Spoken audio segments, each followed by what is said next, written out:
Grand Rising. I am your host, TV Wahid, Black Living Room Talk. Back again to talk about the social perception of skin color in Japan. I hope everybody is doing well this weekend, and I hope everyone is satisfied with the outcome of the election. All the hoopla is down. All the mail that you receive in your mailbox, you can tear it up and get rid of it. You don't have to see it anymore for another 4 years. So I left off when the mother was talking about her daughter and how she felt among white people when she was the only Asian among them, and how white she must look. She looked apart from that. I think I got it right. Anyway, the class conflict that she mentioned, class conflict may be removed, but color conflict will remain eternally and eternally. I am yellow and she is white. Well, this is what the Asian man was talking about. I don't want to say it wrong, so I am saying that that is what the Asian guy said, that there's something that will never change, that color conflict will remain eternally and eternally. I'll never forget this part. One of many parts. So, with that being said, let me just proceed. So, the writer begins at this part where he said, though it seems somewhat painful for most Japanese to be frank about it, and many of them refuse to do so, there is, among Japanese intellectuals, a more or less unconscious, if not conscious, ambivalence toward the world of white people. Such an attitude is understandable if one takes even a brief glance at Japan's modern history. Japan, at first overwhelmed by an apprehension of the Western world's great power, caught up with the West in an amazingly short time. Yes, they did. They managed to uplift and empower and encourage their people. They managed to acquire, and I believe they make weapons, and they have respect. And the United States can't really bother them that much. So it's like some of us can take some lessons from what they did, because they really did manage to catch up with the West in an amazingly short time. Then, feeling a sense of rejection over unequal treatment, Japan appointed itself a champion of non-white Asians. In this role, it boldly tried to win a place in the company of white imperialists. Failing disastrously, after all, Japan found itself receiving a democratic education from its American teachers, toward whom it felt the greatest rivalry mixed with admiration. The diffuse ambivalence toward Western civilization may very well be focalized in the admiration, envy, sense of being overwhelmed or threatened, fear or disgust that are evoked in the Japanese mind by the image of a hairy giant who, with his great vigor and strong sexuality, can easily satisfy an equally energetic and glamorous creature. Consequently, actual sexual experiences with a white woman may help some Japanese to overcome such feelings of inferiority toward Caucasians. One of the persons interviewed remarked that his uncle once told him that during Japan's control over Manchuria, many Japanese men enjoyed sleeping with white Russian prostitutes. Here it goes. My uncle said having a relationship with a white woman made these men feel different, more masculine or something.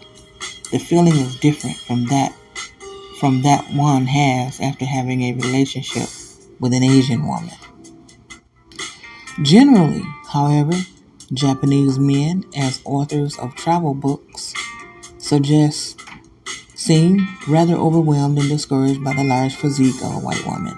This is well portrayed by author Tamuro Taiyo, who is known for his bold description of human sexuality.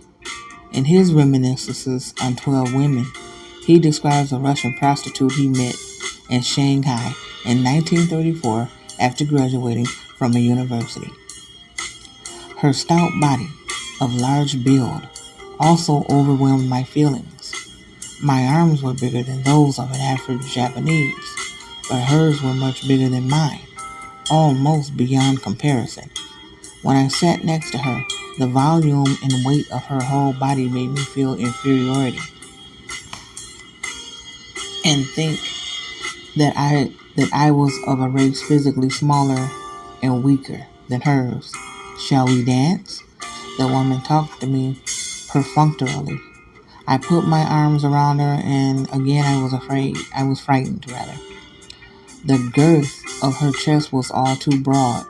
It did not belong to the category of chest I had known from the Japanese women. It certainly was something which wriggled in an uncanny way, something which made me wonder what she had been eating every day. Come on, she said, between two heavy cylinders like logs covered up to thighs with black stockings, which were the only things she wore. The central part of the woman swole in a reddish color. It was a bizarre view. It was no doubt beyond the imagination of the vegetarian Japanese how the meat diet of these women made their sexual desire burn and blaze violently and irrepressibly.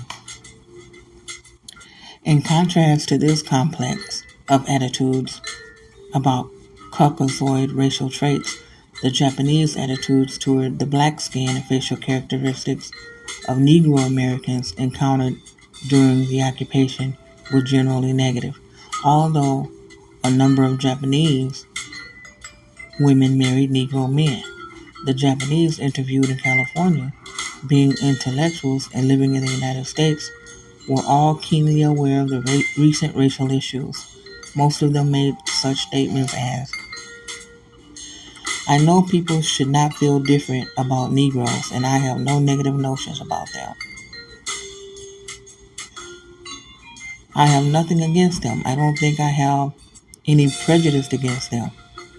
These measured comments would be followed by a but, and then would come various expressions, usually negative. I feel resistance to coming closer to them. It's almost a physical reaction and has nothing to do with my thinking. It's almost like a biological repulsion. It's the feeling of uneasiness and something uncanny. These were the reactions of the Japanese to Negro features as a total gestalt: eyes, hair, nose, and lips, but particularly to black skin.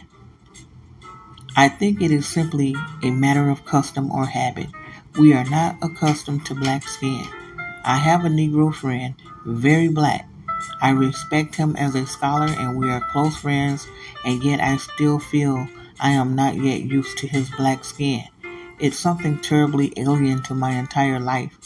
It is much better now than it was 2 years ago when I first met him. Coming to this country, I had not known that a Negro's palm was different in color from the back of his hand. I was playing cards with two Americans and one African student, and I suddenly noticed the color of this African student's palm. I felt I saw something which I had never seen in my life.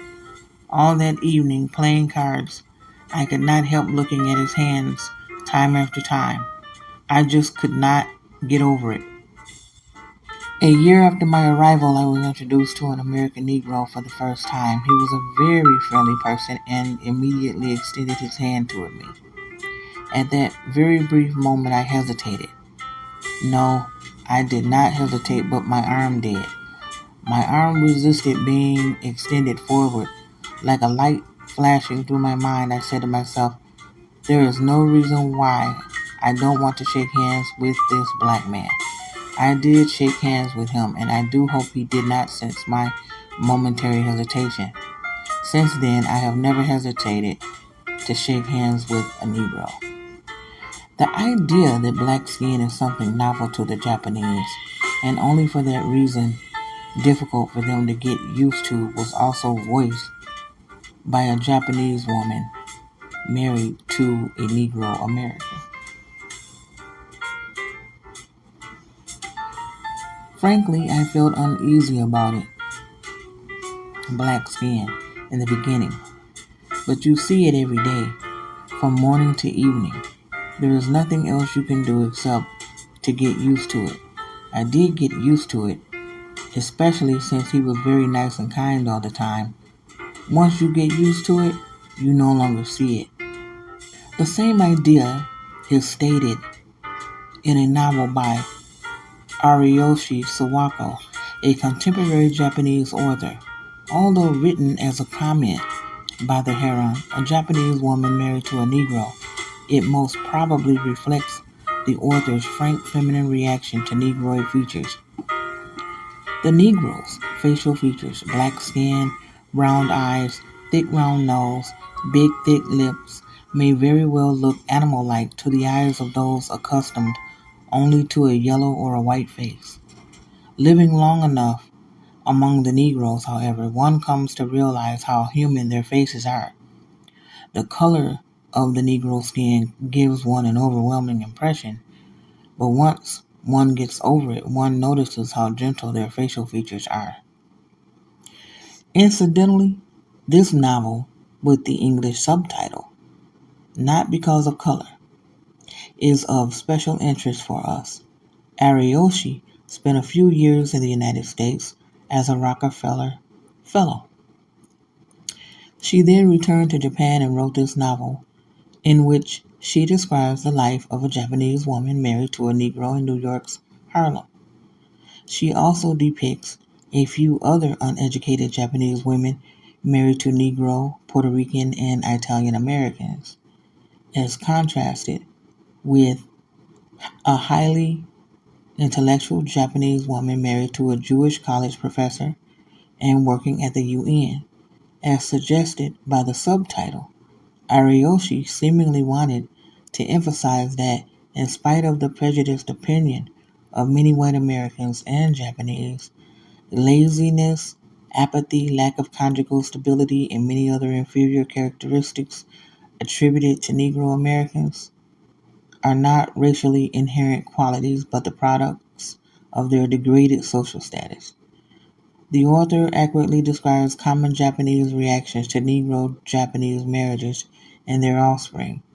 The heroine's mother, learning that her daughter wants to marry a Negro soldier, says, "Our family has been honored by its warrior ancestry. Though we were not well-to-do, none of us has ever shamed the name of our family. And you, a member of our respectable family, wish to marry a man of such blackness? How shall we apologize to our ancestors? If you wish to marry an American, that might be a different matter. But marrying that black man?" Embraced by such a black Embraced by such a black one, don't you feel disgusted? I am afraid of him. Why don't you feel strange? When the heron takes her daughter to downtown Tokyo, people around them loudly voice their reactions to her child with Negro blood. Look, the child of a Karumbo, meaning black one. Indeed, it is black, even when it is young. She looks like a rubber doll. She must have taken only after her father. So black, poor thing. So now I'm going to continue with Animal Husbandry, written by O. Kenzaburo when he was still a French literature student at the University of Tokyo in 1957.